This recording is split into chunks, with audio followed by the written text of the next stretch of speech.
යේසුස් ක්‍රිස්තුස් වහන්සේගේ නාමයෙන් නැවත වාරයක් දෙවියන් වහන්සේගේ පණිවිඩය දෙවියන් වහන්සේගේ ජනතාවට ලබා දීමට හැකියම ගැන මම දෙවියන් වහන්සේට ස්තුතිවන්ත වෙනවා. සහෝදර සහෝදරියනි, අපි ඉන්නේ ඉතාමත්ම වැදගත් වූ කාල පරිච්ඡේදයක.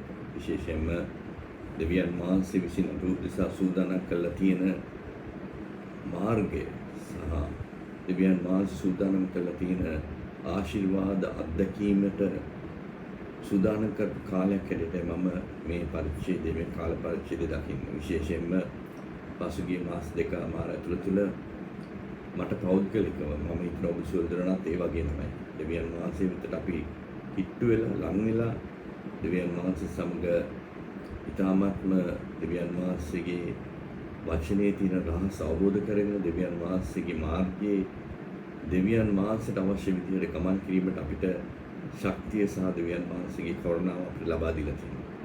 සහෝදර සහෝදරියනි, විශේෂයෙන්ම අපි පසුගිය සතියේ සාකච්ඡා කරේ මහෞත්මයාණන්ගේ රහස් ස්ථානයේ වැඳවීමට අපිට දීලා තියෙන අවස්ථාව පිළිබඳව. එනම් අපි අවබෝධ කරගන්න ඕන මේ මහෞත්මයාණන්ගේ රහස් ස්ථානයේ කොතනද කුමක්ද කියන එක.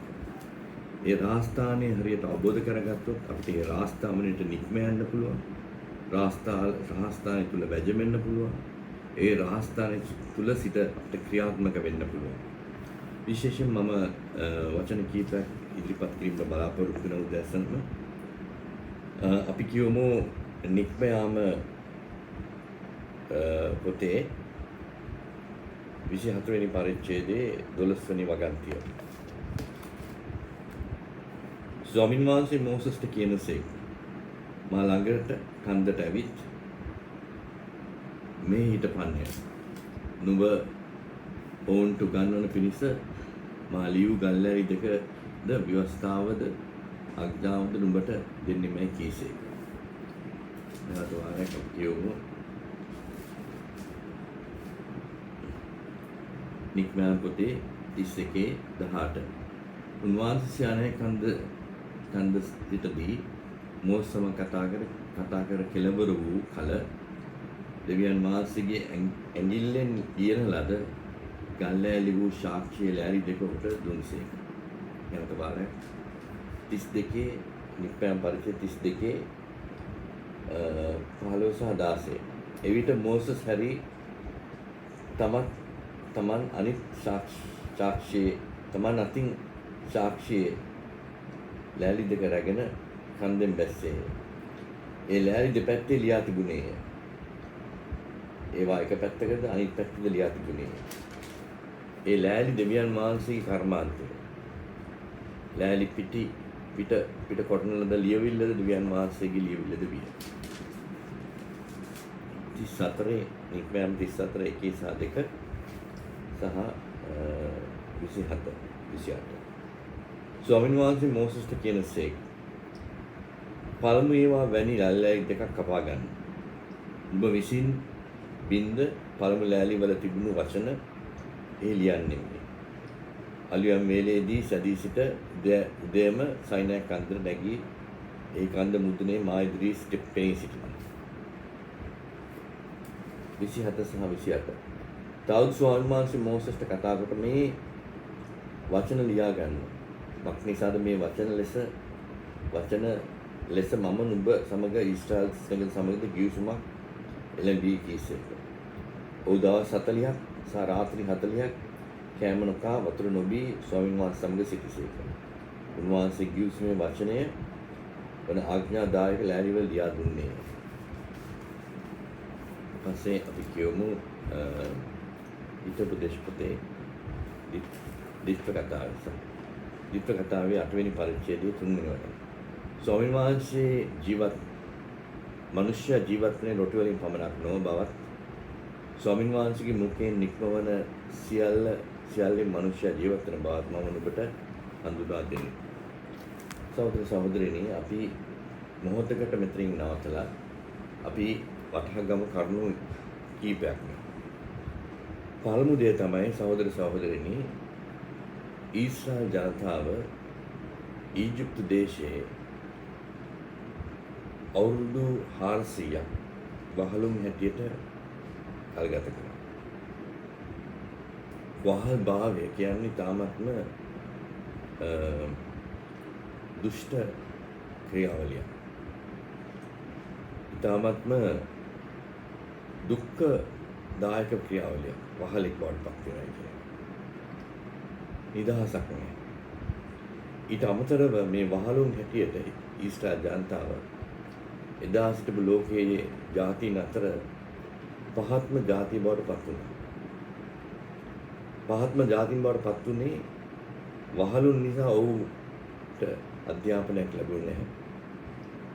අශිෂ්ට සම්පන්න සෙනඟ, අශීලාචාර, හැසිරීමේ විලාසය සම්පූර්ණයෙන්ම සත්ව හැසිරීමක් වගේ කිසිම හොඳ ගතිගුණ තිබෙන්නේ නැති එකක් තමයි ඊශ්‍රායල් ජාතිය. පරම්පරා ගානක් ඒ විදිහට තමයි හැසිරෙන්නේ. වහලුන් හැටියට. එවැනි වහලුන් සෙනඟක්ව දෙවියන් වහන්සේ මුදා ගන්නට යේසුස් වහන්සේ දෙවියන් වහන්සේ මොවුන්ට මුදා ගැනීම උදෙසා මෝසස් සූදානම් කළා. මෝසස් සූදානම් කරේ අවුරුදු 80ක් පමණ මෝසස් සූදානම් කරා මේ ක්‍රියාවලිය උදෙසා.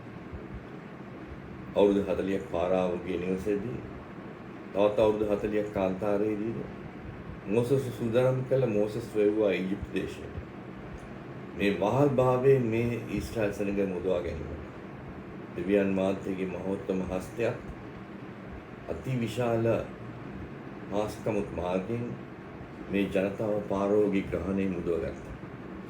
මුදවගෙන රථමුහුද දෙවෑ කරලා ඊජිප්ත ප්‍රදේශයෙන් සයිනායි දේශයට මොහොන වෙනවා. දෙවියන් වහන්සේ බලාපොරොත්තු වුණේ දෙවියන් වහන්සේට අවශ්‍යතාවයක් තිබ්බේ මේ අශිෂ්ටාචාර සෙනඟ, මේ නූගත් සෙනඟ, මේ සීලාචාරකමක් නැති, ඉක්මීමක් නැති, අමුතු ගතිගුණ තියෙන මේ සෙනඟ සම්පූර්ණයෙන් පරිවර්තනය කළා තෝරාගත්තා වූ පරම්පරාව, රාජකීය පූජක පරපුරා, පිරිසුදු ජාතියක් බවට පත් කිරීමෙන් තමයි දෙවියන් වහන්සේ බලාපොරොත්තු. ඒ උදෙසා දෙවියන් වහන්සේ යම් කිසි ක්‍රියාවලියකට නික් වෙනවා. ඒ උදෙසා තමයි දෙවියන් වහන්සේ මෝසස්ට කතා කරන්නේ. මෝසස්ට කතා කරන්න ඉස්සෙල්ලා දෙවියන් වහන්සේ සයිනායි කන්දට වැඩම කරනවා.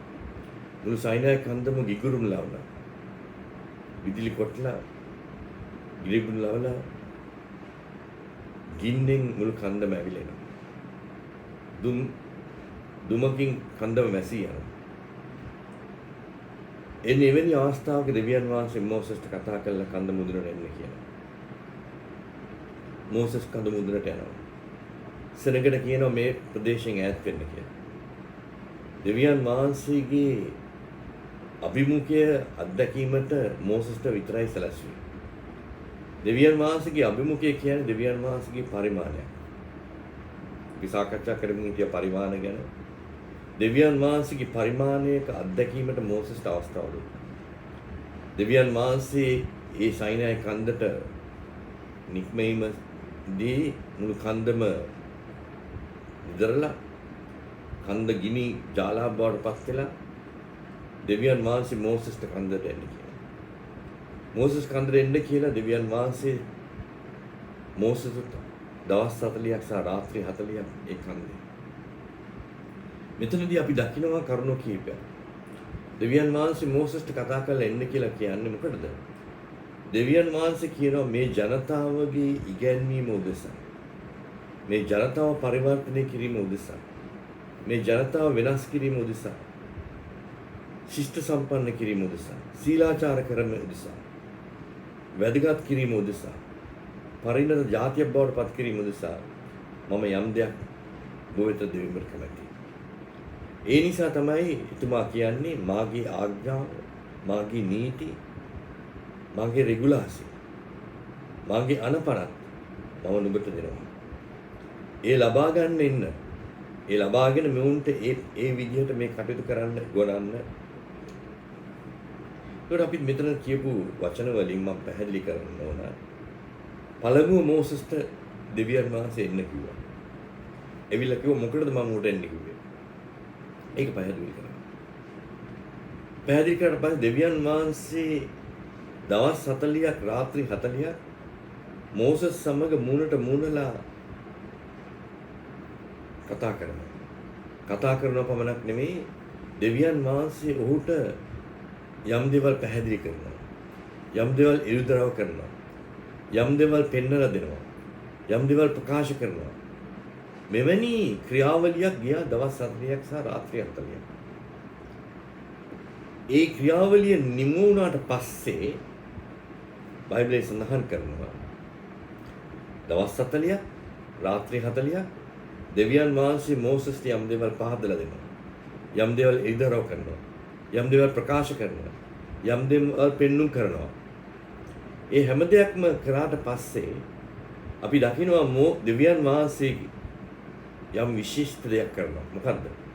දෙවියන් වහන්සේ විසින්ම නිර්මාණය කරලා දෙවියන් වහන්සේගේ කර්මාන්තයක් වූ දෙවියන් වහන්සේ නිර්මාණය කරපු ගල්ලැලි දෙකක්. කවුරුත් ගල්ලැලි ගිහින් දුන්නේ නැහැ දෙවියන් වහන්සේ උඩට බවුන්ස් සයින්. කාටද යන්න බෑ. සෙනගට අයින් වෙන්න කිව්වා. ලං වෙන්නවත් එපා කියලා. ඒ නිසා විගුරුන් අරගෙන ගිනි ජාලා බවට පත් තමයි ඒ සයින්යි කන්ද දෙවියන් වහන්සේ විසින් නිර්මාණය කරපු ගල්ලැලි දෙකේ දෙවියන් වහන්සේගේ ඇඟිල්ලෙන් දෙවියන් වහන්සේ ලියනවා හැම දෙයක්.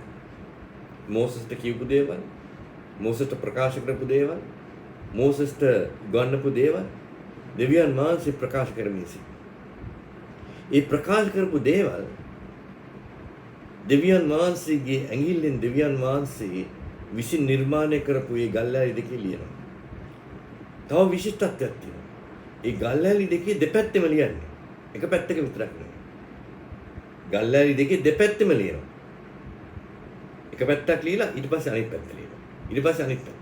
ගල්ලැලි දෙකේ. ඒකෙදී අදහස් වෙන දෙවියන් වහන්සේගේ මේ පැවැත්ම කන්ටිනියුේෂන් කැඩිලා කරන්නේ. එක පැත්ත ලියලා ඊට පස්සේ අනිත් පැත්ත ලියනවා. ඊට පස්සේ ලියන්න පැත්ත. හරිද? නිරන්තරයෙන්ම නොකැඩී යන දෙයක් ගල්ලැලි දෙක. එහෙම ලියලා දෙවියන් වහන්සේ මෝසස්ට මේක දෙනකොටම දෙවියන් වහන්සේ විසින් වහල් භාවයෙන් මුදවගෙන සයිනෑ දේශයට ගෙනාපු මේ සෙනග පාපිෂ්ඨ ක්‍රියාවලියට යෙදෙනවා. ආරෝන් සහ ඒ සියලු සෙනග එක්ව වෙලා මෝසස් එන්නේ නැහැ, පරක් වෙනවා. අපිට අවශ්‍යයි දෙවි කෙනෙක් අපිව ඉදිරියට ගෙන යන්න. ඔවුන්ගේ වහල් මානසිකත්වයෙන් ඔවුන්ට දැනෙන්නේ දෙවි කෙනෙක් හැටියට හරක්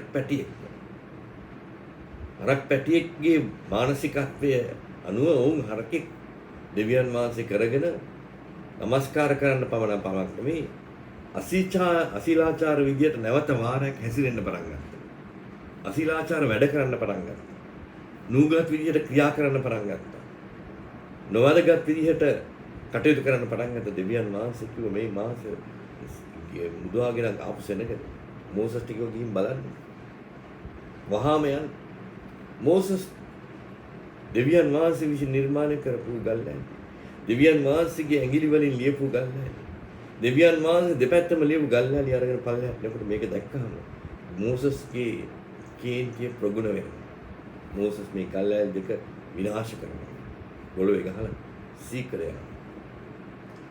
එහෙමනම් සහෝදර සහෝදරිනි දෙවියන් වහන්සේ ඒ දෙන්නා වූ පණවිඩය ලබා ගන්නට ඊශ්‍රායල් ජනතාවට වාසනාව තිබුණා. එදා මෝසස් වුණේ පණවිඩකාරයෙක් පමණයි. පණවිඩය දෙවියන් වහන්සේගේ පණවිඩය. දෙවියන් වහන්සේගේ ඇඟිල්ලෙන්ම ලියපු දෙවියන් වහන්සේ විසින් නිර්මාණය කරපු ඒ ගල්ලෑලිවල දෙවියන් වහන්සේගේ කර්මාන්තයක් වූ ඒ ගල්ලෑලිවල දෙවියන් වහන්සේ විසින් නිර්මාණය කරපු වචනය මෝසස්ට දෙන්න කියලා විතරයි. උගන්වන්න කියලා. නමුත් ඒකේ සරලත්වයක් තිබ්බා. සංකීර්ණ නැහැ. තමත් සරල පණවිඩයක්.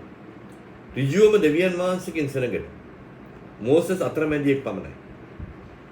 මෝසස් කිසිදයක් එකමුතු කරන්න නැහැ.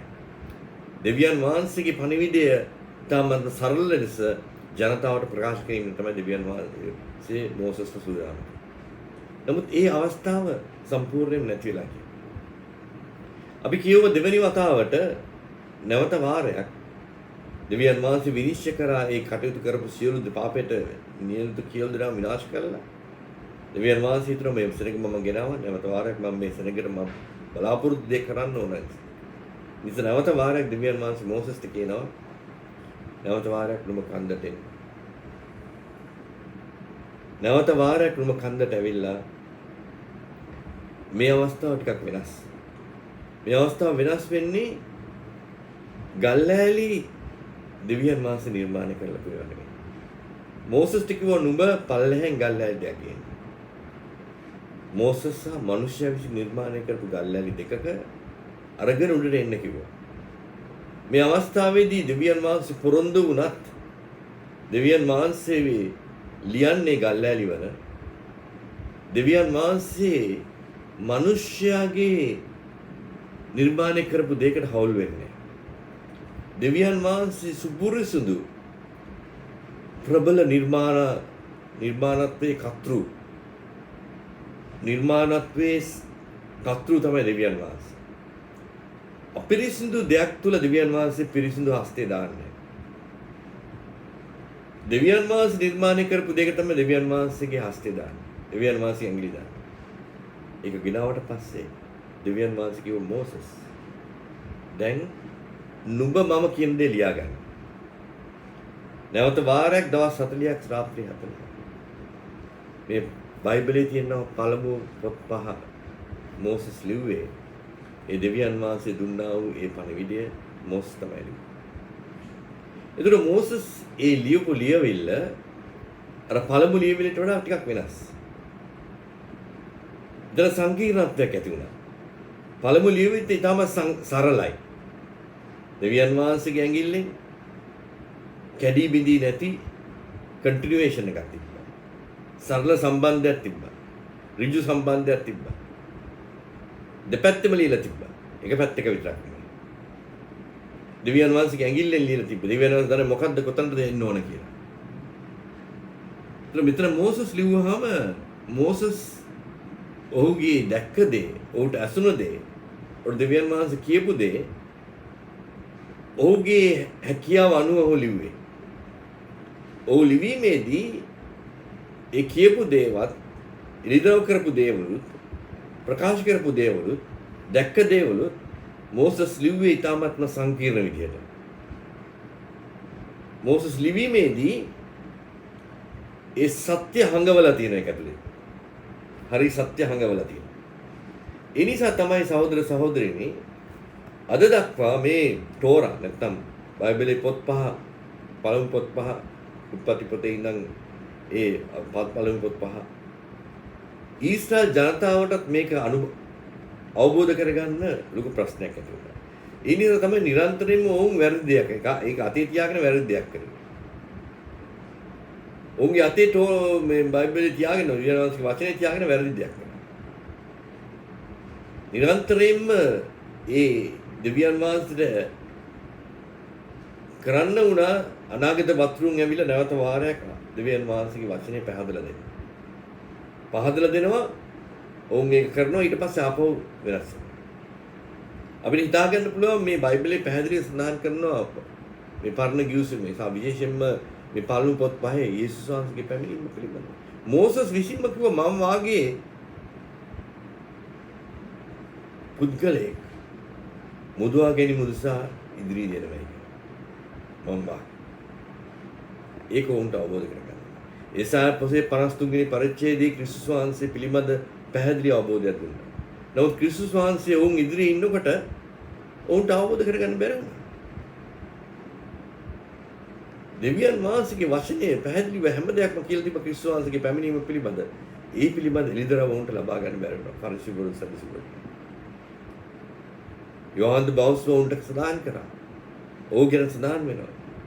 ඒ හැම දෙයක්ම සදාන් කරපු හැම දෙයක්ම ක්‍රිස්තුස් වහන්සේ කිව්වේ මාවේ වචනය අනුවයි. වචනේ ඉටු කරන්න. වචනය තුල වචනේ මා ගැන සඳහන් කරනවා. මේ වචනේ මා ගැන සඳහන් කරනවා කියලා ඉස්සන නිරන්තරයෙන්ම විදියට නමුතුන්ට අවබෝධ කරගන්න. අදත් ඒ වගේ තමයි. මේ දෙවියන් වහන්සේගේ වචනය රහසක් වෙලා තියෙනවා උගක් කට්ටියට. සමහර කට්ටියට මේ දිත්ව කතාව, ලෙවි කතාව, උප්පත්ති පොත, එලිදරව් පොත අවබෝධ කරගන්න හරි අමාරුයි. ඒගොල්ලෝ කියවන්නෙත් නැහැ සමහරවල්. නමුත් දෙවියන් වහන්සේ මේ මුළු බයිබලෙම අපිට දීලා තියෙන්නේ අපගේ දැන ගැනීම, අප අවබෝධ කර ගැනීම උදෙසා. ඒ නිසා සහෝදර සහෝදරිනි, මෙතනදී වුණ ප්‍රධානම කටයුත්ත තමයි දෙවියන් වහන්සේ විසින් ඍජුවම සරල ලෙස නොකඩිච්ච පැවැත්මක් තියෙන වචනේ දීලා ඒ වචනය ලැබීමට ඊශ්‍රායල් ජනතාවට අවස්ථාව ලැබුණේ නැහැ. ඒ වෙනුවට ඔවුන්ට ලැබුණේ සංකීර්ණ වූ දෙවියන් වහන්සේගේ වචනය. මෝසස් විසින් ලිව්වා වූ. ඒ වචනේ තුල කිසිම වරදක් නැහැ. කිසිම වැරදීමක් නැහැ. කිසිම අඩුපාඩුවක් නැහැ. තියෙන එකම දේ තමයි ඒක අවබෝධ කර ගැනීමට දෙවියන් වහන්සේගේ ආත්මය අවශ්‍යයි. දෙවියන් වහන්සේගේ ආත්මය නැතුව ඒ වචනය අවබෝධ කර ගැනීමට හැකියාවක් නැහැ. ඒ වචනේ අවබෝධ කරගත්තත් නැත්නම් ඒ වචනේ ඉටු කරන්න හැකියාවක් නැහැ. ඒ තමයි හරි දේ වැරදි විදියට කරනවා. අපි දැක්ක ආරෝන්ගේ පුතු තුන්දෙනා. ඔවුන් පූජකවරු. ඔවුන් දෙවියස්ථානෙට ගිහිල්ලා හරි දේ හරි වෙලාවට වැරදි විදියට කරනවා. ඔවුන් විනාශ වෙලා යනවා. ඒක තමයි වුනේ. සාවුල් රජතුමා, පළමු රජතුමා හරි දේ වැරදි විදියට කරා. වැරදි වෙලාවට කරා. වැරදි විදියට කරා. දෙවියන් වහන්සේගේ වචනේ අවබෝධ කරගත්තා. ඒ නිසා සහෝදර සහෝදරිනි, මෝසස් තුමුවා විසින් ලිව්වා වූ වචනේ කිසිම අඩුපාඩුවක් නැහැ. ඒකේ හැම වචනයක්ම සත්‍යය. නමුත් ඒ සත්‍ය අවබෝධ කර ගැනීම ඉතාමත්ම සංකීර්ණ ලෙස හංගවලා තියෙනවා. ඒ වචනේ තියෙන සංකීර්ණත්වය නිසා සරලව දෙවියන් වහන්සේගේ වචනේ අවබෝධ කරගන්න දෙවියන් වහන්සේගේ ආත්මය මඟ පෙන්වීම අවශ්‍යයි. ඒ නිසා තමයි නිරන්තරයෙන්ම දෙවියන් වහන්සේ අනාගත වතුරුවරු දෙවියන් වහන්සේ ඊශ්‍රායලට එව්වේ. ඔවුන් ඊට පස්සේ වචනේ අරගෙන පහදලා දුන්නා. වචනේ පහද දුන්නාම ඔවුන් කීකරු වෙනවා. ඊට පස්සේ අනාගත වතුරු නැති වුණාම ඔවුන් ආපහු වෙනස්. එහෙමනම් සහෝදර සහෝදරයනි, මෝසස් ලිව්වා වූ පොත් පහේ තියෙන සම්පූර්ණ සත්‍යය. නමුත් ඒ සත්‍ය සංකීර්ණත්වයෙන් හංගවලා තියෙනවා. ඒ සත්‍ය රහසක් බවට පත් වෙලා තියෙනවා. ඒක අවබෝධ කරගන්න අපිට අවශ්‍යයි සුද්ධාත්මයන් වහන්සේ. ඒ නිසා සහෝදර සහෝදරිනි, අපි බලමු නැවත වාරයක් කරුණු කීපයක්. ඒ නිසා තමයි මෝසස් තුමා කිව්වේ මිනිසයා ජීවත් වෙන්නේ දෙවියන් වහන්සේගේ කටෙන් මුඛයෙන් පිටන වචන නිසා. එතුමා උඩින් නගාගෙන ඒ වචනේ අවබෝධ කරගෙන වචනේ අපි තුල කිඳා බැසිය යුතුයි කියන එක. අපි නැවත වාරයක් කියවමු දිත්ව කතාවේ 12 වෙනි පරිච්ඡේදයේ 5 වෙනි වගන්තිය. නුඹලාගේ දෙවි වූ ස්වාමින් වහන්සේගේ තමන් නාමය තබන පිණිස නුඹද සියලු ගෝත්‍රික අතරින් තෝරා ගන්නා වූ ස්ථානයට උන්වහන්සේගේ වාසස්ථානයේ ළඟා වී එහි පැමිණෙල්ලාය. නැවත වාරයක්. නුඹලාගේ දෙවි වූ ස්වාමින් වහන්සේ තමන් නාමය තබන පිණිස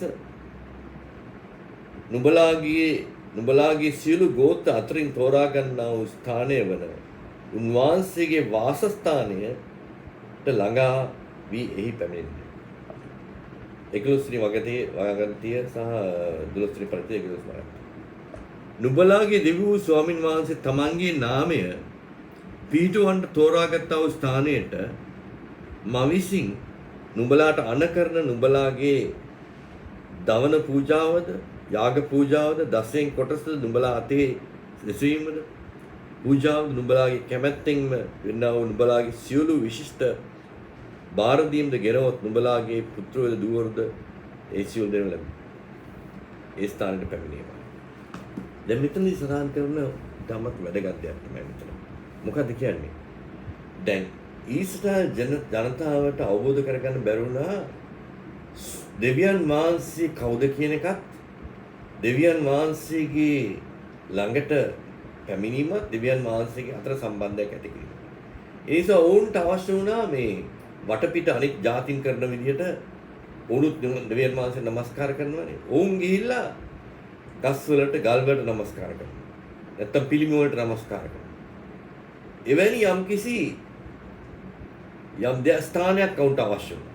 ඒ නිසා මේ දේ නිසා දෙවියන් වහන්සේ කිව්වා ඔය එහෙට මෙහෙට හැමතැනටම ගිහිල්ලා තමන් දෙවියන් වහන්සේම හම්බ වෙන්න බෑ. දැනගත් මිනිස්සු කරන්නේ ඒකනේ. අතන්ට යනවා මෙතනට යනවා ඒක තමයි. දෙවියන් වහන්සේ කිව්වා උඹලා අතන්ට යනවා මෙතනට යනවා අර ගහ යට ඉන්නවා මේ ගල යට ඉන්නවා. එතන මම ඉන්නවා ඉස්සනවා. නමුත් දෙවියන් වහන්සේ කිව්වා යම් කිසි ස්ථානයක් මා තෝරා ගන්නවා. ඒ ස්ථානයට තමයි මගේ නම පතිත කරන්නේ. ඒ ස්ථානයේ තමයි මම වාසය කරන්නේ. අන්න ඒ ස්ථානයේ නුඹලා පැමිණිට ඕන නමස්කාරය තමයි. මාව හමු වෙමු දෙසා. උඹලාගේ දසයෙන් කොටස පූජාව යාග පූජාව හැම දෙයක් මේ ස්ථානයේ. ස්ථානීය භූගෝලීය ස්ථානයක් නෙමෙයි. මොකද ස්ථානය? උඹලාගේ ගෝත්‍ර අතරින් තෝරා ගන්නව ගෝත්‍රය. ස්ථානීය ඇවිල්ලා යම්කිසි භූගෝලීය ස්ථානයක්වත් යම්කිසි දේවස්ථානයක්වත් නෙමෙයි. යම්කිසි පුද්ගලයෙක්.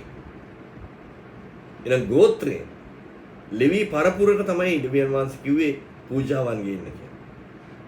දෙවියන් වහන්සේගේ ගෘහය කියලා කියන්නේ මේ මිනිස්සු විසින් ගොඩනගපු දෙයක්. දෙවියන් වහන්සේ නැත්නම් දෙවියන් වහන්සේ විනාශ කරන්නේ නැහැ. ඊසා ජාතිය තිබ්බව පරණ දේවස්ථානෙත් විනාශ වුණා, ටැබරකල් එකක් විනාශ වුණා, කුඩාරමත් විනාශ වුණා, දේවස්ථානේ දෙපාරක් විනාශ වුණා. අන්තිම රෝමන් ජාතිකයන් විනාශ කරලා දැම්මා. අද තියෙන තාප්පයක් පමණයි. ඒ ස්ථානේ තමයි මේ පලස්තීනවරු මොස්කයක් ගහලා තියෙන්නේ. ඒක දෙවියන් වහන්සේ වැඩ කරන ස්ථාන. දෙවියන් වහන්සේ කවදාවත් ඒ වගේ තරක් දෙවියන් වහන්සේ විනාශ වෙන්න දෙන්නේ නැහැ. මොකද දෙවියන් වහන්සේ වාසය කරන්නේ මේ මිනිස්සු විසින් ගොඩනගපු ස්ථානවල නෙමෙයි. දෙවියන් වහන්සේ මුළු විශ්වයම ප්‍රකාශ වෙන දරනවා. ඒ නිසා දෙවියන් වහන්සේ මොන්ට කියන මගේ නම කොතනද මම තබන්නේ? ඒ ස්ථානයේ තමයි නුඹලාගේ පූජාවන් සහ මාව හමු විට පැමිණෙන්නේ. එතකොට දෙවියන් වහන්සේ විසින් තෝරාගත්ත ස්ථානය මොකද්ද? නම දාන්නේ. ගෝත්‍රය නුඹලාගේ ගෝත්‍රය අතරින් එක තෝරා ගන්නව ගෝත්‍රය තුලින් යම්කිසි පුද්ගලයෙක්ගේ ප්‍රකාශ වීමක් සිදු වෙනවා. ඒ ප්‍රකාශ වීම පිළිබඳ පැහැදිලි අවබෝධයක් දෙවියන් වහන්සේ ආබ්‍රහම්ට දුන්නා. ආබ්‍රහම් යුද ජයග්‍රහණය කරලා ඒ හැම ජයග්‍රහණේ හැම දෙයක්ම ලබාගෙන එනකොට ආබ්‍රහම් ඉදිරියට ආවේ මල්චසඩක්. දෙවියන් වහන්සේගේ අති උත්තම පූජකයාණන්.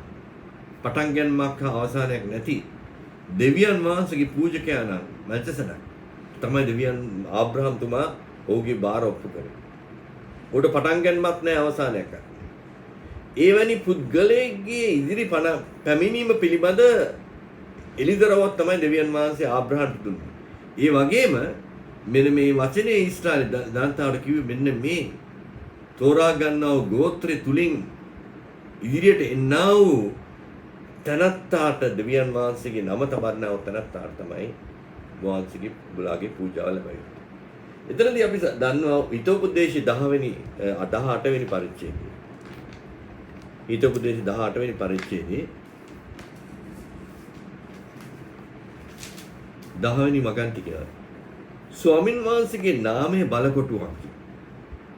ධර්මිෂ්ඨයා එහි දුව ගස් සුරක්ෂිත වේ. ස්වාමින් වහන්සේගේ නාමයේ බලකොටුවක්. ධර්මිෂ්ඨයා එහි දුව ගස් සුරක්ෂිත වේ. එහෙමනම් දෙවියන් වහන්සේගේ නාමය අඩොනායි, එලෝහිම්, එල්හායි ෂඩායි, යාවේ, ඒ අති උතුම් නාම අඩොනායි.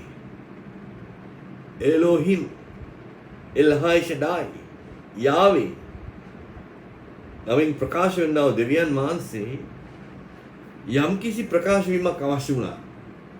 ඒ ප්‍රකාශ වීම අවශ්‍ය වුණේ දෙවියන් වහන්සේගේ සෙනඟත් දෙවියන් වහන්සේට අතර තිබෙනව පරතරය නිසා.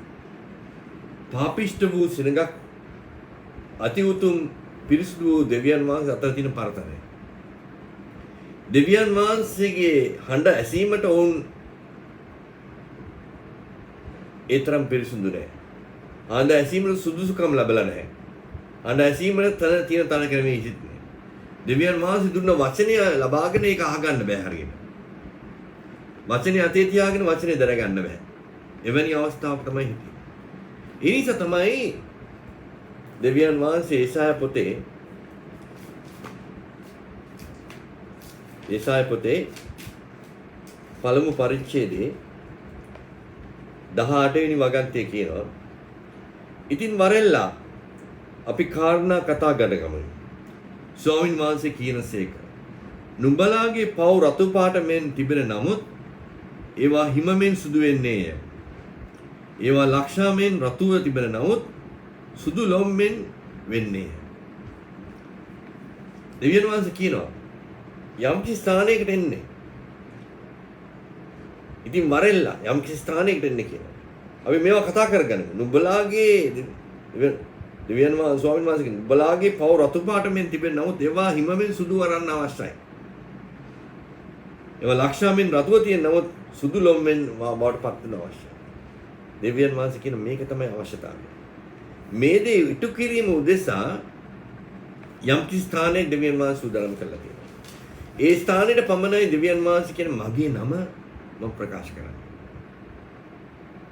ඒක ලබා ගැනීමට දෙවියන් වහන්සේගේ සෙනඟට තිබ්බව ලොකු හිඟයක් නැත්තම් අවහිරතාවයක් තිබුණා.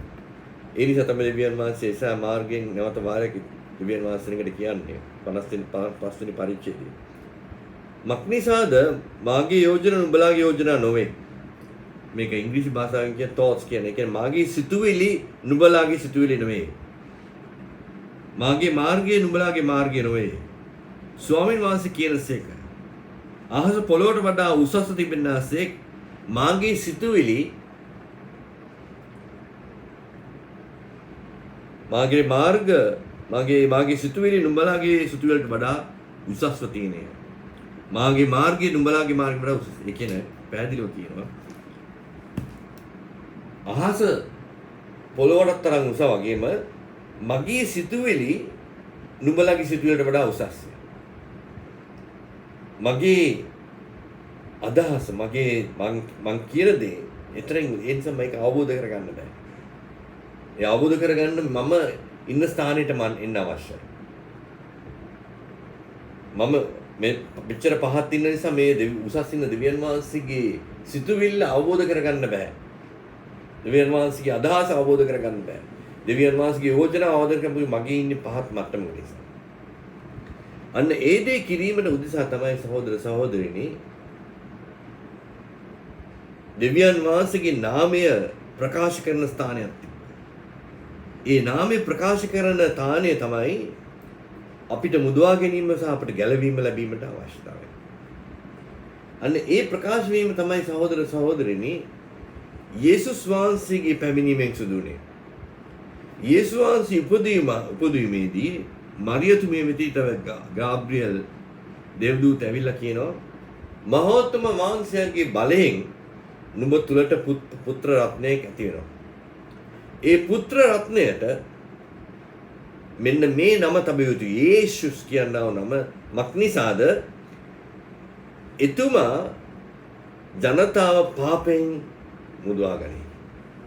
යේසුස් කියන්නේ මාව ගලවා ගන්නා වූ මහෝත්තමයන්න්. මාව ගලවා ගන්නා වූ දෙවියන් වහන්සේ.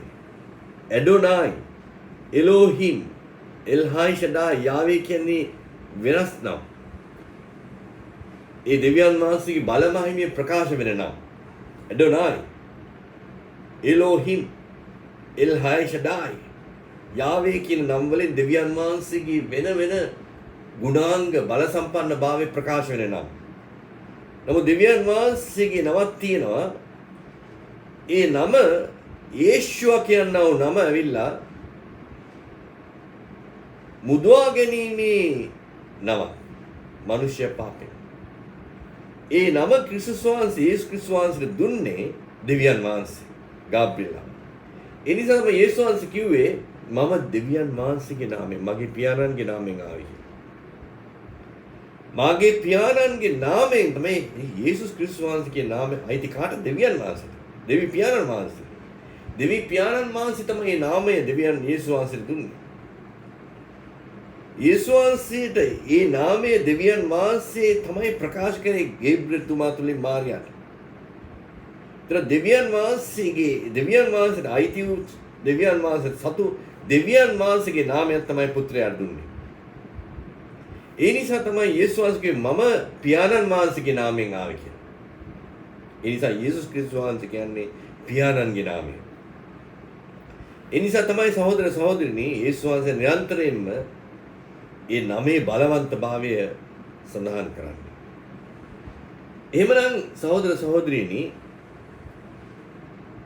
අර දෙවියන් වහන්සේ ඊසා ජනතාවට කිව්වා උඹලා විසින් තෝරාගත්තා වූ ගෝත්‍රයේ භූගෝලීය ස්ථානයකට නෙවෙයි යම් දේවස්ථානයකට නෙවෙයි යම් පුද්ගලයෙකුට තමයි මේ නාමය ස්ථාපිත. ඒ නිසා ඒ නාමය පතිත වෙන පුද්ගලයා තමයි යේසුස් ක්‍රිස්තුස් වහන්සේ. ඒතර යේසුස් ක්‍රිස්තුස් වහන්සේ මේ නාමය ලබාගෙන ඒ නාමය ප්‍රකාශ වෙන්නේ අපගේ මුදවුම් කරු, අපගේ ගැලවුම් කරු, අපගේ මුදවුම් කරු සහ ගැලවුම් කරු කියන කටයුත්ත යේසුස් වහන්සේ විසින් පැහැදිලිව ඉටු කර යුතුයි. අපව ගලවා ගත යුතුයි. අපව පාපයෙන් මුදවා ගත යුතුයි. අන්න ඒ උදෙසා තමයි ක්‍රිස්තුස් වහන්සේගේ පැමිණීම තිබෙන්නේ. ක්‍රිස්තුස් වහන්සේ ප්‍රකාශ වුණේ අපේ ගැලවුම් කාර්යය බවට ප්‍රකාශ වුණා. ක්‍රිස්තුස් වහන්සේ ජීවත් වුණා නම් දිගටම ඒ ගැලවීමේ ක්‍රියාවලියට සම්බන්ධ වෙන විදියක් නෑ. ක්‍රිස්තුස් වහන්සේ කුරුසේ මැරුණ නිසා ලේ පූජාවක් වැගිරපු නිසා එතුමාට පුළුවන් වුණා අපි සියලු දෙනාටම අපගේ පාපිෂ්ඨත්වයෙන් සම්පූර්ණයෙන්ම මුදවා ගැනීමක් ඇති කරගන්න. මොකද ක්‍රිස්තුස් වහන්සේගේ නාමයේ සඳහන් වෙන්නේ මිදවුම්කරු ගැලවුම්කරු කියන එක. ගලවා ගන්නා වූ දෙවි වහන්සේ යේෂුවා Jehovah the Savior. Jehovah my Savior. මාව ගලවා ගන්නා වූ දෙවියන් වහන්සේ. මිනිස්සෙක්ට තව මිනිස්සෙක් ගලවා ගන්න බෑ. නමුත් ඒ ගලවා ගැනීම හැකියාව තියෙන දෙවියන් වහන්සේට පමණයි. දෙවියන් වහන්සේ පමණයි ඒ මාර්ගය ඇති කරලා තින්නේ. ඉතින් ක්‍රිස්තුස් වහන්සේ මිනිස්සෙක් හැටියට ප්‍රකාශ වෙලා. මිනිස්සෙක් හැටියට තමයි කුරුසේ මැරුණේ. දෙවියන් වහන්සේට කුරුසේ මැරෙන්න බෑ. දෙවියන් වහන්සේව මරන්න බෑ. කුරුසේ මැරුණේ දෙවියන් වහන්සේ නෙවෙයි. ක්‍රිස්තුස් වහන්සේ මිනිස්සෙක් මැරුණේ. ඒ නිසා තමයි ක්‍රිස්තුස් වහන්සේ ඇයි මාව අතහැරිය කියන කතා කරන්නේ කියනවා. මනුෂ්‍යත්වයෙන් දෙවියන් වහන්සේගේ මනුෂ්‍යත්වයෙන් සිටී. දෙවියන් වහන්සේගේ ප්‍රකාශ වීම මනුෂ්‍යත්වයෙන් ප්‍රකාශ කරන යේසුස් වහන්සේ. නමුත් 100%ක්ම මනුෂ්‍ය. බයිබලයේ සඳහන් කරන ඔහුව හැම පරීක්ෂාවටම මිනිස්සෙක් හැටියට ඔහු මුණ දුන්නා. ඔහු ඇඬුවා. ඔහුට hina යන්න පුළුවන්. ඔහුට කේන්තියන් ඒ හැම හැඟීමක්ම මිනිස්සෙක් තියෙන හැඟීමක් නෙවෙයි. නමුත් ඔහු දේවත්වයෙන් ප්‍රකාශ වුණා. නමුත් ඒ ඔහුගේ ක්‍රියාවලිය ඔහු ගැලවීම සහ මුදවා ගැනීමේ ක්‍රියාවලියට තමයි. එහෙමනම් සහෝදර සහෝදරිනි යේසුස් වහන්සේ ප්‍රකාශ වෙනවා මෙතන පැහැදිලිවම අපි කියමු යෝහන් සුභාරංචියේ 16 වෙනි පරිච්ඡේදයේ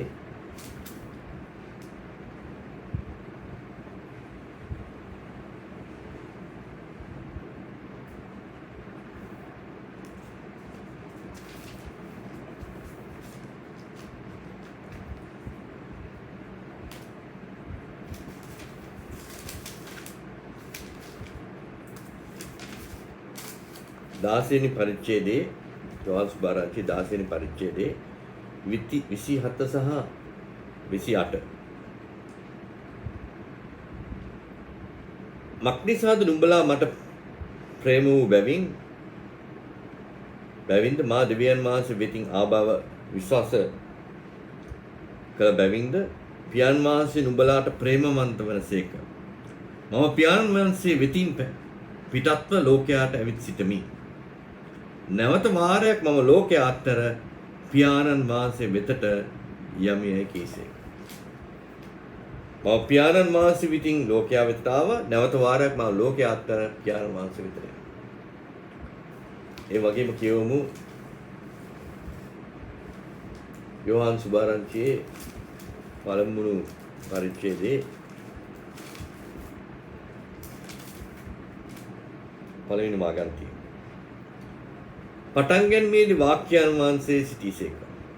වාක්‍යයන් දෙවියන් වහන්සේ හා සමග සිටිසේක. වාක්‍යයන් දෙවියන් වහන්සේව සිටිසේක. ඊළඟට කියමු 14 සහ 18. 14 කියනවා තවද වාක්‍යයන් වහන්සේ මාංශ වී කරුණාවෙන් සත්‍යෙන්ද පූර්ණ වී අපාත්‍රේ වාසය කළසේක.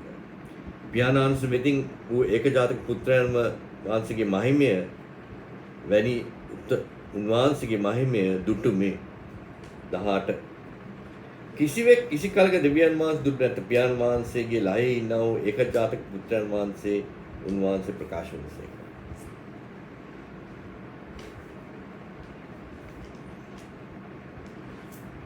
අපි කියමු 6 වෙනි පරිච්ඡේදයේ යෝහාන් අංශ 6 වෙනි පරිච්ඡේදයේ හරි ඒක පොඩ්ඩක් කියවන්න ඉස්සෙල්ලා මේ ටික පැහැදිලි කරන්න ඕනේ. දැන් අපි දන්නවා මෙතනදී යේසුස් වහන්සේ කියනවා මම දෙවියන් වහන්සේගේ තුලින් මම එනවා. දෙවියන් වහන්සේන් තුලින් මම පැමිණලා තියෙනවා.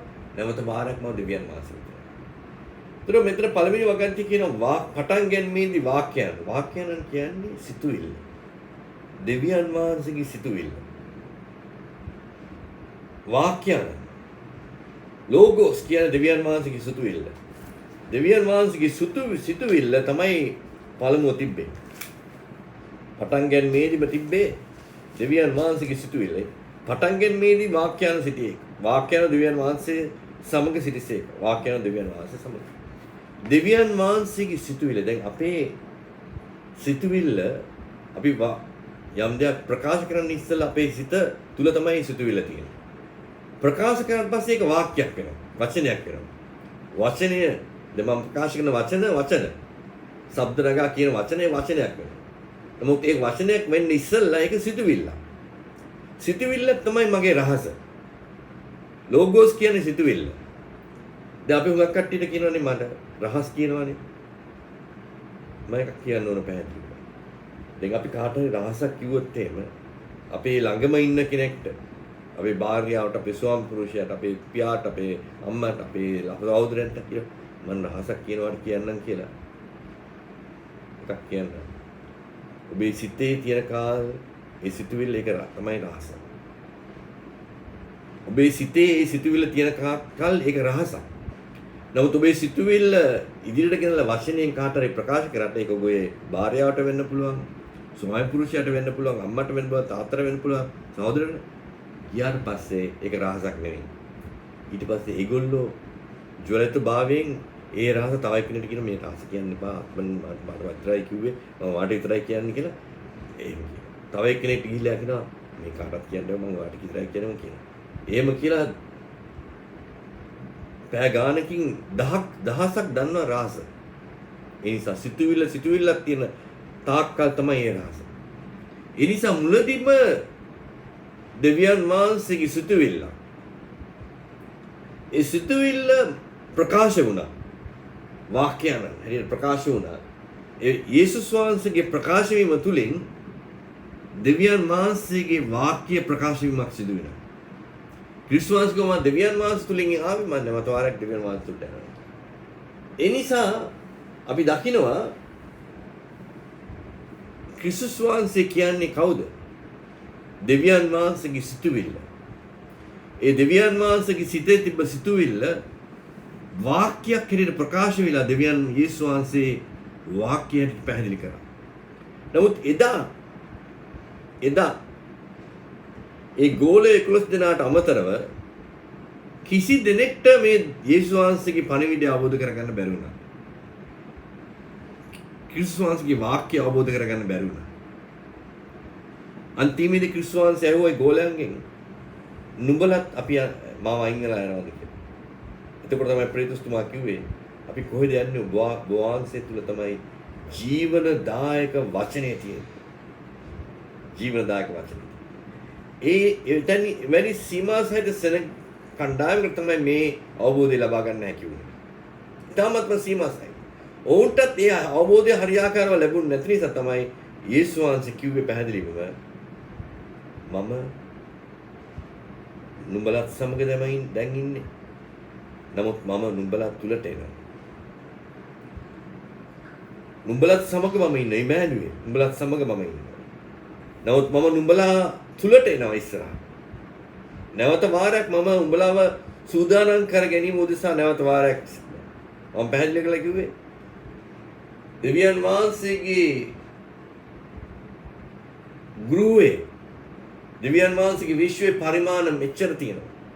ඒ පරිමාණ වලට යෑම උදෙසා මම සූදානම් කිරීමක් අවශ්‍යයි. ඒ සූදානම් කිරීමට මම නැවත වාරයක් එනවා. ඒ නිසා තමයි යේසුස් වහන්සේ කුරුසේ මැරිලා බලවුන්ගෙන් නැගිටලා ඒ ක්‍රියාවලියකට නතු වුණා. අපි දකිනවා විශේෂයෙන්ම යෝහන් සුභාරංචියේ 6 වෙනි පරිච්ඡේදයේ 62 සහ 63. මේක නුඹලාට බාධාවක්. එසේනම් මනුෂ්‍ය පුත්‍රයා පෙරසිට තැනට නගිනවා නුඹලා දුටුවොත් කිමෙක්ද? ජීවත් වන්නේ ආත්මයේ මානසික කිසි ප්‍රයෝජනයක් නැත. මා නුඹලාට කී වචනය ආත්මයේද ජීවනයේද වේ. මාගේ වචනේ ආත්මයේද ජීවනයේද වේ. ඒ වගේම අපි දකිනවා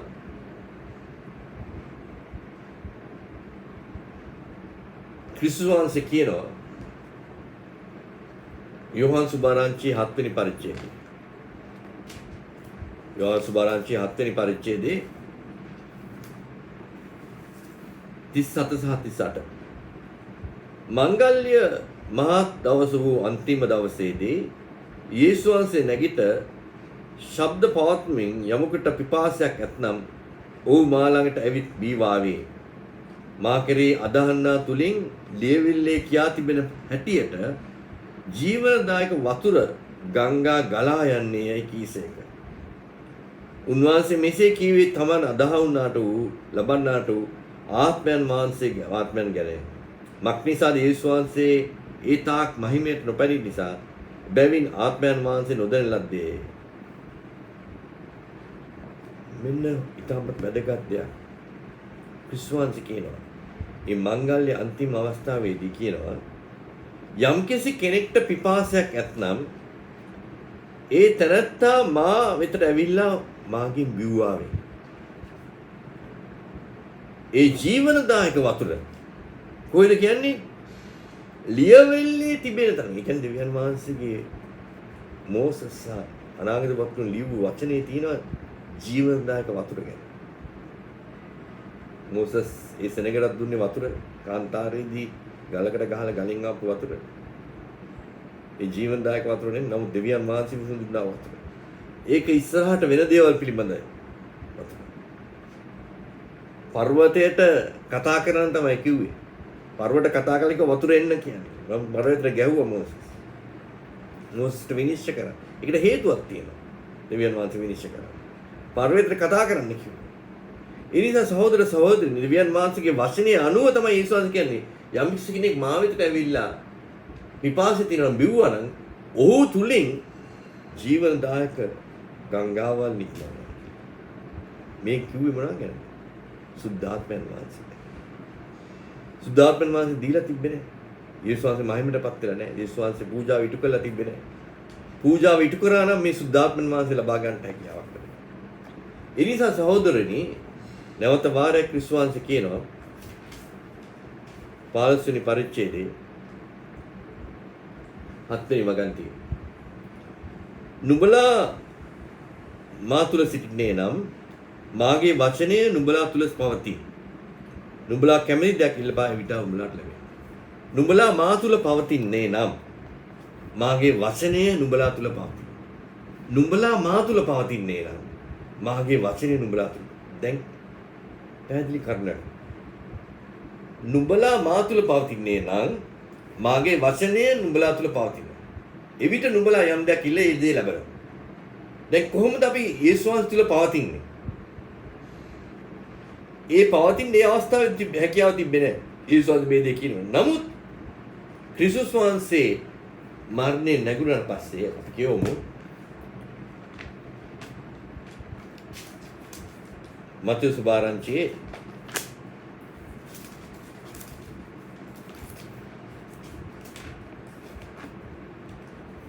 මතේ සුභාරංචියේ 28:18 යේසුස් වහන්සේ ළඟට ඇවිත් කතා කොට ස්වර්ගයේ පොළොවේද බලය මාහට බැවින් නුඹලා ගොස් සිළු ජාතීන් ගෝලයන් කරපන්යයි. ස්වර්ගයේද පොළොවේද බලය මා වෙත දීලා තිබෙනවා. කියමු නැවත වාරයක් ලූක් සුභාරංචියේ 24 වෙනි පරිච්ඡේදයේ මම මාගේ පියාණන් වහන්සේගේ පොරොන්දුව නුඹලා වෙතට එවමි. නමුත් ඉහලින් නුඹලා බලයෙන් පත් කරනු ලැබෙන තුරු නුවර නැවතී සිටපන්සේක. කීසේ. ඒ වගේම අපි කියවමු ක්‍රියාපොතේ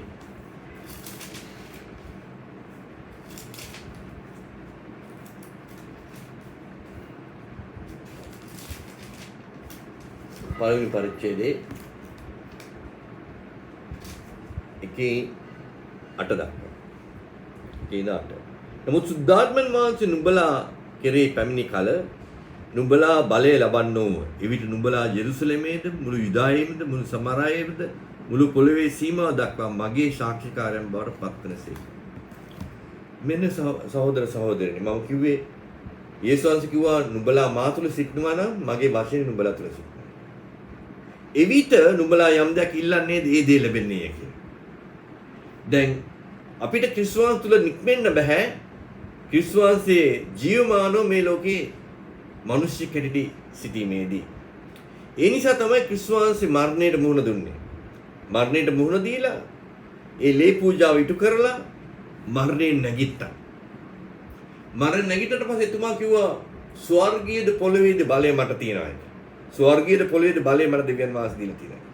ඒ නිසා මේ බලය යේසුස් වහන්සේ වෙතට තියෙන නිසා යේසුස් වහන්සේ කිව්වා දැන් නුඹලා හිටපල්ලා මේ බලය නුඹලට ලැබෙනකම්. මා තුළ තියෙන මේ බලය නුඹලට ලැබෙන්න මම සලස්සන. ඒ බලය තමයි සුද්ධාත්මයන් වහන්සේගේ බලය. ඒ නිසා කිව්වා උන්ට රැඳී සිටින්න. එදා පෙන්තකොස්ත දවසේදී දෙවියන් වහන්සේගේ මේ මහෝත්තම බලය දෙවියන් වහන්සේගේ ආත්මය කියන්නේ ක්‍රිස්තුස් වහන්සේගේ ආත්මය. ඒක මේ තුනෙන් එකක් නෙවෙයි. සම්පූර්ණත්වය. දෙවියන් වහන්සේ ආත්මයක්. දෙවියන් වහන්සේ තුනෙන් එකක් නෙවෙයි. දෙවියන් වහන්සේ ත්‍රිත්වත්වයක් බයිබලයේ සඳහන් වෙන්නේ නැහැ. දෙවියන් වහන්සේ එකම තැනන් වහන්සේ. යේසුස් වහන්සේගේ ප්‍රකාශ වීම తాවකාලික ප්‍රකාශ වීම. ඒ తాවකාලික ප්‍රකාශ වීම අපගේ මුදවා ගැනීම උදෙසා පමණයි. ඒ මුදවා ගැනීම සම්පූර්ණත්වය වුණාට පස්සේ ක්‍රිස්තුස් වහන්සේගේ ක්‍රියාවලිය නිමා වෙනවා. ඒ නිමා වුණාට පස්සේ ක්‍රිස්තුස් වහන්සේ පළමු කොරින්ති 15 වෙනි පරිච්ඡේදය කියවලා බලන්න. බයිබලයේ සඳහන් වෙන ක්‍රිස්තුස් වහන්සේ හැම දෙයක්ම නැවත වාරයක් දෙවියන් වහන්සේට බාර දෙනවා.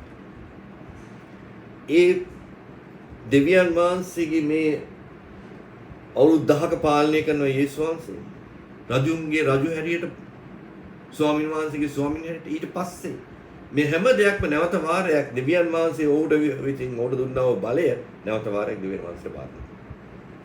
මම නෙමෙයි කියන්නේ බයිබලයේ කියන්නේ. කියවන්න පළමු කොරින්ති 15 වෙනි පරිච්ඡේදය. එහෙමනම් සහෝදර සහෝදරිනි ක්‍රිස්තුස් වහන්සේ කියන යේසුස් වහන්සේ තමයි දෙවියන් වහන්සේ මේ මට බල දෙන්නේ. all power is given. ඒ කියන්නේ හැම බලයක්ම මට මේ දීලා තියෙන්නේ. කවුද දීලා තියෙන්නේ? දෙවියන් වහන්සේ. එතකොට ක්‍රිස්තුස් වහන්සේ කිව්වා මම මේ දෙවියන් වහන්සේගේ නාමයෙන් ආවේ. ඒ නිසා මම නැවත වාරයක් සුද්ධාත්මයන් වහන්සේ මාගේ නාමයෙන් එවනවා. පියාණන් වහන්සේ එවනවා. මම එවනවා.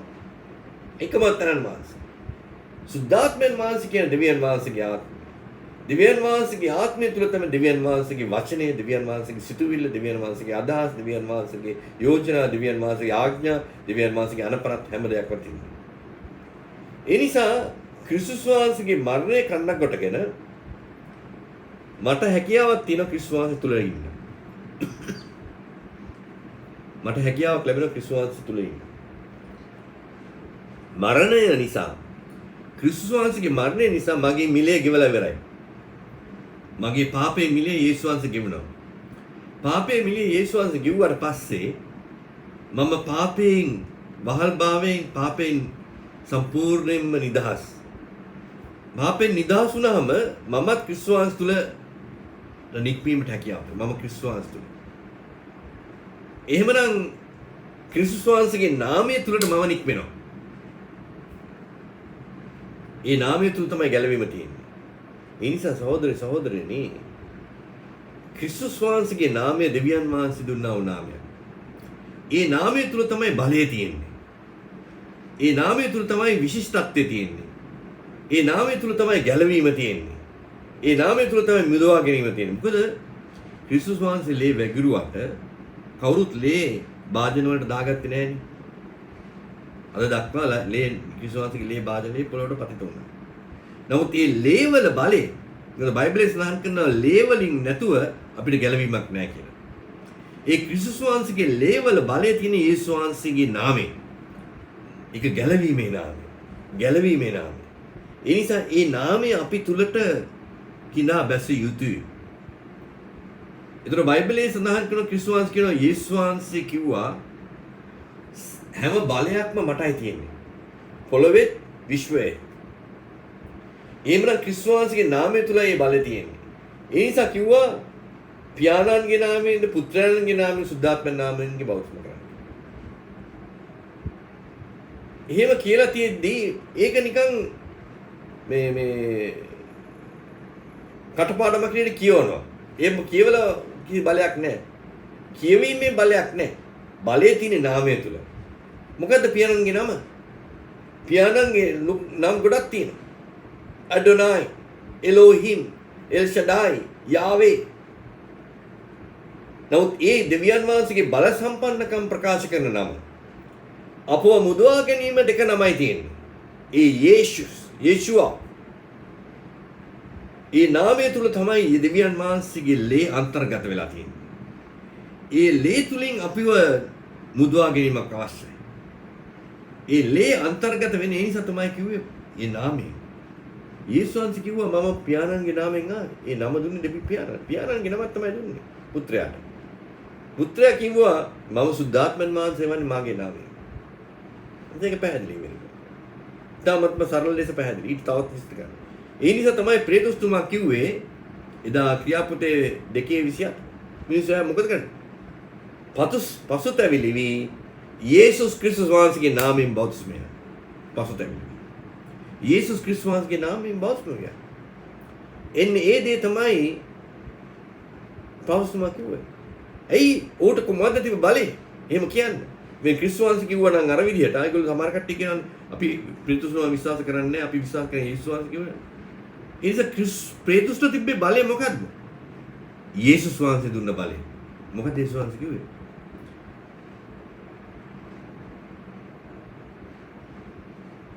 යේසුස් වහන්සේ ඇහුව පේතුස් ගෝලයන්ගෙන් කවුද මිනිස්සු මම කවුද කියලා කියන්නේ? සමහර කට්ටිය කොඹ එලාජා ඔබ මේ අනාගත වතුරේ උඹලම යේසුස් පේතුස් මතුවා නුඹ දෙවියන් වහන්සේගේ පුත්‍රයා. දෙවියන් වහන්සේගේ පුත්‍රයා. ඒකට කිව්වා යේසුස් වහන්සේ මේ එළිදරව් නුඹට මාංශයෙන් ලැබුණේ මගේ දෙවියන් වහන්සේ. ඒ විදිහට කිව්වා මාගේ ස්වභාව මේ එළිදරව් මත තමයි ගොඩනගන්නේ. පේතුස් තුල නෙමෙයි. ගක් මිනිස්සු මේක වැරදියට බලනවා නම් පේතුස් තුලගේ දෙවියන් වහන්සේ ස්වභාව ගොඩනගන්නේ. පේතුස් නෙමෙයි. ස්වභාව අයිති යේසුස් වහන්සේට. ස්වභාවේ නායකයා යේසුස් වහන්සේ. සභාවේ හිස යේසුස් වහන්සේ. සභාව ජනතාව අයිති දෙවියන් වහන්සේ. දෙවියන් වහන්සේගේ ජනතාව මට ජනතාව අයිති නෑ. උඟක් මිනිස්සු එක එක සභා ගොඩනගාගෙන ඒගොල්ලෝ අයිතිවාසිකම් කියනවනේ මේක මගේ සභාව. මේක මගේ සෙනඟ. මේක අරයාගේ සෙනඟ. මේ සෙනඟ අයිති දෙවියන් වහන්සේට. ජනතාව අයිති දෙවියන් වහන්සේ. මම ගැලවීමක් ලැබුණු දුන්නේ. මට දෙවිය මිනිස්සු ගලවන්න බෑ. යේසුස් වහන්සේ උන් ගලව ගන්න. යේසුස් වහන්සේ තමයි ලේ පූජා කරේ. මම ලේ පූජා කරේ නෑ. මම ඉතාමත්ම සරල සේවකයෙක්. පහත් යටහත් පහත් සේවකයෙක්. ඉතාමත්ම යටහත් ඇති ඉතාමත් උගත් කරන්න බැරි සේවකයෙක්. නමුත් අතිඋතුම් දෙවියන් වහන්සේ තමයි මේ මාර්ගය සැලසුවේ. යේසුස් වහන්සේ තමයි මාව මුදවාගත්තේ. ජනතාව ජනතාව අයිති දෙවියන් වහන්සේ. ඒ නිසා තමයි කියන්නේ යේසුස් වහන්සේ මාගේ සභාව මෙන්න මේ එලිදරව් මත. මොකද්ද? යේසුස් වහන්සේ දෙවියන් වහන්සේගේ ඒකජාතක පුත්‍රයා මිලයක් වෙන පුත්‍රයා. ඒ මිලේ යේසුස් වහන්සේ පර්සනල්. නුඹ යම් දෙයක් වසන්නේද ඒ දේව ස්වර්ගෙත් වසනවා. නුඹ යම් දෙයක් අරින්නේද ඒ දේ ස්වර්ගය අරිනවා.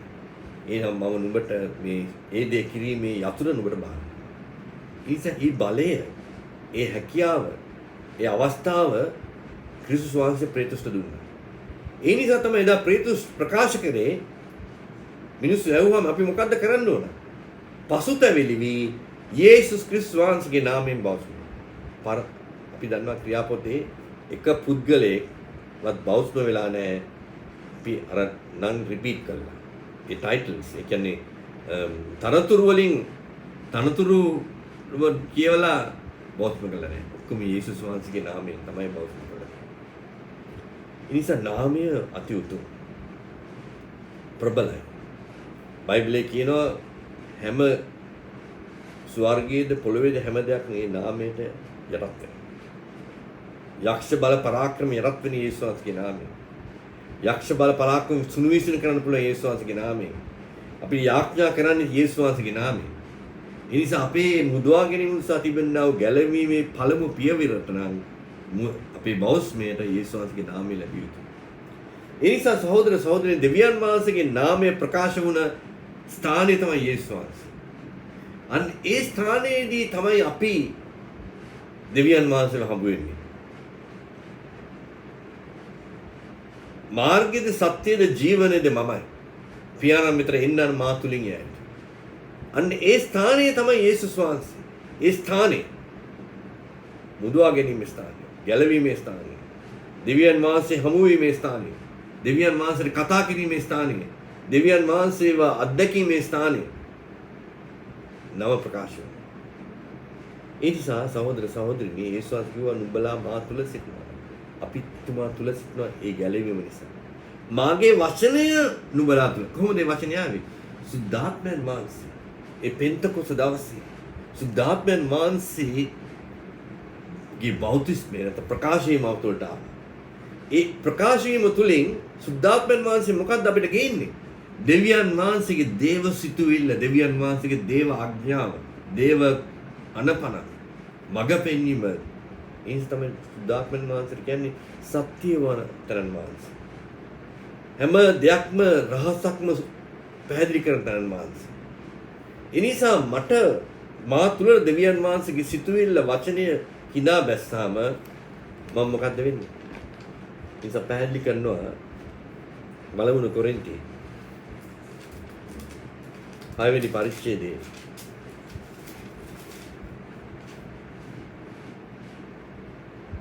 19 වෙනි වගන්ති 20. නොහොත් නුඹලාගේ ශරීර දෙවියන් වහන්සේගෙන් ලැබූ නුඹලා තුල ඇත්තා වූ සුද්ධාත්මයන් වහන්සේගේ මාලිගාව බව නොදනීද? නුඹලාට අයිති නැත. මක්නිසාද නුඹලා මිලයට ගනු ලැබුවේය. බැවින් නුඹලාගේ ශරීරයට ගෞරවය කරපන්. කාටද ගෞරව කරන්නේ? නුඹලාගේ ශරීරයට ගෞරව මක්නිසාද නුඹලාව ඒ ශරීරයේ දෙවියන් වහන්සේ මිලදී අරගෙන තියෙනවා. ඒ ශරීරය තුල තමයි දෙවියන් වහන්සේ වැඩම කරන්නේ නම් දැන් ඒ ශරීරය තුල තමයි දෙවියන් වහන්සේගේ අනපනක් තිබිය යුත්තේ. දෙවියන් වහන්සේගේ ආඥාව තිබිය යුත්තේ.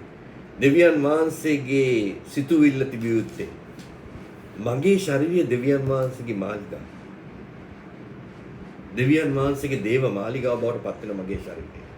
ඇයි දෙවියන් වහන්සේගේ දේව මාලිගාවට පත් වෙන්නේ? මගේ ශරීරය තුල තියෙන දෙවියන් වහන්සේගේ අනපන. දෙවියන් වහන්සේගේ මේ දෙවියන් වහන්සේගේ වචනය, දෙවියන් වහන්සේගේ ආඥාව, දෙවියන් වහන්සේගේ මඟ පෙන්වීම. එහෙමනම් ඒ සිතුවිල්ල මගේ තුල තියෙනවා නම් මම දෙවියන් වහන්සේගේ ගෘහය නැත්තම් මාලිගාව වෙනවා නම් මා තුල සුද්ධාත්මයන් වහන්සේ තියෙනවා කියන්නේ දෙවියන් වහන්සේගේ අනපනක් තියෙනවා කියන්නේ දෙවියන් වහන්සේගේ අනපනක් මා තුල ක්‍රියාත්මක යුතුයි. දෙවියන් වහන්සේගේ අනපනක් තියෙන ස්ථානය තමයි දෙවියන් වහන්සේගේ රහස්ථානය. දෙවියන් වහන්සේගේ සිතුවිල්ල තියෙන ස්ථානය තමයි දෙවියන් වහන්සේගේ රහස්ථානය. දෙවියන් වහන්සේගේ සිතුවිල්ල දෙවියන් වහන්සේගේ අනපනක් තියෙන ස්ථානයක් තියෙනවා. ඒ ස්ථානය තමයි දෙවියන් වහන්සේගේ රහස්ථානය. එහෙමනම් සහෝදර සහෝදරිනි මම දෙවියන් වහන්සේගේ රහස්ථානයේ බවට පත් වෙනවා. දෙවියන් වහන්සේගේ නාමය මට ලැබී තිබෙනවා. ක්‍රිස්තුස් වහන්සේගේ නාමයෙන් මම බෞද්ධත්වය ලැබලා තියෙනවා. ක්‍රිස්තුස් වහන්සේගේ නාමයේ ලේ මගේ ශරීරය තුල ගමන් කරනවා. මගේ ඇට නහර තුල මගේ මුළු ශරීරය තුලම ගමන් කරන්නේ ක්‍රිස්තුස් යේසුස් ක්‍රිස්තුස් වහන්සේගේ ඒ අනගිලේ. ඒ ලනගිලේ තුලින් මම පරිසුදු වෙලා, මම පවිත්‍ර වෙලා, මම නිර්මල වෙලා. එහෙමනම් දෙවියන් වහන්සේගේ සිතුවිල්ල මගේ ජීවිතේ ප්‍රකාශ වීමට පටන් ගන්නවා. ඒ නිසා තමයි යේසුස් වහන්සේ මේ සුද්ධාත්මයන් වහන්සේගේ බලය ආවම නුඹලා මගේ සාක්ෂිකාරයෙක් බවට පත් වෙනවා කියන්නේ. සාක්ෂිකාරයෙක් කියන්නේ මොකක්ද? මේ මොකක්hari කොලයක් අරගෙන ගිහිල්ලා කාට හරි දෙවියන් වහන්සේ ගැන කියලා දෙන එක නෙමෙයි සාක්ෂි. මුගක් මිනිස්සු හිතන්නේ මේ සභාවල විශේෂයෙන් මේ පෙන්ටෙකොස්ත සහ ඉවැන්ජලික සභාවල හිතන්නේ මේ තව කෙනෙක්ට කියලා යේසුස් වහන්සේ කියලා ගැන කියන එක තමයි සාක්ෂිකාරයෙක් කියන්නේ. ක්‍රිස්තු භක්තිය බවට පත් කිරීමට අපි කන්වර්ට් කරනවා කියන අනුගාමිකයන් බවට පත් කරනවා කියන දෙවියන් වහන්සේ කිව්වේ නෑ කන්වර්ට් කරන්න කියලා පිස්සු. පැහැදිලිව කියන ගෝලයන් බවට පත් කරනවා. උගන්වලා ගෝලයන් බවට පත් කරනවා. එතන පැහැදිලි වෙනසක් තියෙනවා. සාක්ෂිකාරයෙක් වෙනවා කියන්නේ දෙවියන් වහන්සේගේ දේව සිතුවිල්ලට සාක්ෂිකාරයෙක්. දේව සිතුවිල්ල කොහෙද තියෙන්නේ? දේව සිතුවිල්ල මා තුල තියෙනවා. දේව ආඥාව මා තුල තියෙනවා. දේව අනපනත් මා තුල තියෙන්නේ. දේව අවටමනත් මා තුල ක්‍රියාත්මක වෙන්නේ නැත්නම්, දේව ආඥාව මා තුල ක්‍රියාත්මක වෙන්නේ නැත්නම්, දේව සිතුවිල්ල මා තුල ප්‍රකාශ වෙන්නේ නැත්නම් කොහොමද මම යම් කෙනෙක්ට සාක්ෂිකාරයෙක් වෙන්නේ? ඒ නිසා තමයි සහෝදර සහෝදරනි අලුත් කිව්සමේ ගෝලයන් අපෝස්තලවරුන් සියලු දෙනාම ඔවුන් සාක්ෂි දැරිය ඔවුන්ගේ ජීවිතේ. ඔවුන් කියන දේවල් ඉවල් නෙමෙයි. ඔවුන්ගේ ජීවිතේ. ඔවුන්ගේ ජීවිතයේ සාක්ෂියක් වුණා. ඔවුන්ගේ ජීවිතයේ ප්‍රකාශ වීමෙන් ශක්තියක් වුණා. ඒ නිසා තමයි ඔවුන්ට ක්‍රිස්තියානි කියන්නේ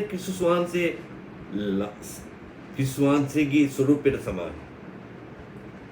ඒ නිසා ඔවුන්ගේ සාක්ෂිය ඔවුන්ගේ ජීවිතය තමයි ක්‍රිස්තුස් වහන්සේ කිව්වේ මාගේ සාක්ෂිකාරය. මා විදිහෙම පුද්ගලෙක්. මම ක්‍රිස්තුස් වහන්සේ වගේ වෙනවා නම් ඒ වෙලෙදි තමයි මම සාක්ෂිකාරයෙක් පාත් වෙන්නේ. මම ක්‍රිස්තුස් වහන්සේ වගේ වෙන්නේ නැතුව තව කෙනෙක් ක්‍රිස්තුස් වහන්සේ වෙන්න කියලා මම කියන්නේ ඒක නෙමෙයි. දෙවියන් වහන්සේගේ දේව සිතුවිල්ල මා තුල ප්‍රකාශ විය යුතුයි. දෙවියන් වහන්සේගේ ජීව ආඥාව මා ඉටු කර යුතුයි. දෙවියන් වහන්සේගේ දේව අනපනත් මා තුලින් ක්‍රියාත්මක විය යුතුයි. ඒ ක්‍රියාත්මක වෙන විට තමයි මම සාක්ෂිකාරයෙක් බවට පත් වෙන්නේ. මගේ සාක්ෂිය මගේ ජීවිතය ක්‍රිස්තුස් වහන්සේගේ ජීවිතයට සමාන වුණාම තමයි මගේ සාක්ෂිය වෙන්නේ. නැතුව මේ ගිහලා හෙට මෙහෙට ගිහලා ක්‍රිස්තුස් වහන්සේ ගැන කියලා දීමින් නෙමෙයි. මුගක් මිනිස්සු ක්‍රිස්තුස් වහන්සේ ගැන කියලා දෙනවන් ගිහිල්ලා. නමුත් ඔවුන් ක්‍රිස්තුස් වහන්සේගේ ජීවිතයට සමාන නැහැ. ඔහුගේ ඔහුගේ ක්‍රියාවලිය සම්පූර්ණයෙන් වෙනස්. ඔහුගේ ජීවිතය බැලුවොත් එහෙම ඔහුගේ ක්‍රියාවලිය බැලුවොත් අපිරිසිදුයි. අප්‍රසන්නයි. නමුත් ගිහිල්ලා කියන්නේ දේශනා කරනවා, බයිබලයේ දේශනා කරනවා, මේවා කරනවා, අර හෙට යනවා, මේට යනවා. අන්‍ය භාෂාවෙන් කතා කරනවා. නමුත් ජීවිතය අපිරිසිදුයි. ක්‍රියාත්මකයක් නැහැ. එහෙමනම් සහෝදර සහෝදරි ඔබ කොහොමද සාක්ෂිකාරයෙක් වෙන්නේ? සාක්ෂිකාරයෙක් වෙන්න නම් දෙවියන් වහන්සේගේ දේව සුතුවිල්ල මා තුල පමණක් සිටිය යුතුයි නෙවෙයි මා තුල ප්‍රකාශ. හින්තට කියන්නේ නුඹ මා තුල සිටිනවා නම් මගේ වචනේ නුඹ තුල. ඒ ප්‍රකාශය වෙනවා නුඹ කුමක්ද ඉල්ලන්නේ එළේ බලන්න. කුමක්ද නුඹ ඉල්ලන්නේ? ඒ නිසා දෙවියන් වහන්සේගේ අති උතුම් රහස්ථානයේ තියෙන්නේ කොහෙද? දෙවියන් වහන්සේගේ අති උතුම් රහස්ථානයේ තියෙන දෙවියන් වහන්සේගේ සිතුවිල්ල තුල. දෙවියන් වහන්සේගේ අනපනත් තුල. ඒ නිසා ඒ අනපනත් දැන් කොහෙද තියෙන්න ඕන? ඒ අනපනත් මා තුල තියෙනවා නම් දෙවියන් වහන්සේගේ රහස්ථානයේ බර මමපත් වෙනවා. ඒ රහස්ථානයේ බරපත් වෙන දෙවියන් වහන්සේගේ ආරක්ෂාව, දෙවියන් වහන්සේගේ ආශිර්වාද, දෙවියන් වහන්සේගේ අනේක වාරයක් වූ බල සම්පන්න භාවය නිරන්තරයෙන්ම මට ලැබී මම දෙවියන් වහන්සේගේ ඒ නිර්මල භාණ්ඩය බවටපත් නිර්මල දරුවෙක් බවටපත් අති උතුම් ගුණාංග රසකින් දෙවියන් වහන්සේගේ සාන්තුවරේ බවටපත් වෙනවා. ඒ තමයි සිදුවෙන්නේ. එහෙමනම් සහෝදර සහෝදරිනි දෙවියන් වහන්සේගේ රහස්ථානයේ තියෙන දෙවියන් වහන්සේගේ සිතුවිල්ල. දෙවියන් වහන්සේගේ සිතුවිල්ල මේ දක්වා පියවරෙන් පියවර දෙවියන් වහන්සේ යේසුස් වහන්සේගේ නාමයෙන් ඒ පූජාව කරන කොටගෙන ඉටු කළා. ඒ සුද්ධාත්මයන් වහන්සේ කරන කොටගෙන නැවත වාරයක් දෙවියන් වහන්සේගේ සුද්ධාත්මයන් වහන්සේගේ තුලින් දෙවියන් වහන්සේගේ සිතුවිල්ල අපේ ජීවිතවලට කිනා බස්සලා මගේ ශරීරය දෙවියන් වහන්සේගේ මාලිගාව බවට පත් කරනවා. මේ දේව මාලිගාව තුල මාගේ දෙවියන් වහන්සේගේ සිතුවිල්ල, දෙවියන් වහන්සේගේ අනපනත්, දෙවියන් වහන්සේගේ ආඥාව තියෙනවා නම් මට නිරන්තරයෙන්ම දෙවියන් වහන්සේගේ රැකවරණේ ආරක්ෂාව ආශිර්වාද ලැබෙන පුද්ගලෙක් බවට පත් වෙනවා. අපගේ පියන් වහන්සේ වහන්සේ කරුණාට සුදුන්තන ස්වාමීන් අද මේ අවස්ථාවේදී වහන්සේ මේ ගිය රහස්ථානයේ වහන්සේගේ රහස්ථානයේ ස්වාමීන් වහන්සේගේ සිතුවිල්ල වහන්සේගේ ආඥාව වහන්සේගේ අනපනත් යාඥාව යනපනත් ඒ සිතුවිල්ල මා තුළට යනවා නම් වහන්සේගේ රහස්ථානය බවටපත් වෙනවා. වහන්සේගේ නිර්මල මාලිගාව බවටපත් වෙනවා. වහන්සේගේ ආරක්ෂාව රැකවරණේ ආශිර්වාද නිරන්තරයෙන්ම ලැබිය යුතු පුද්ගලෙක් බවට වපත් වෙනවා.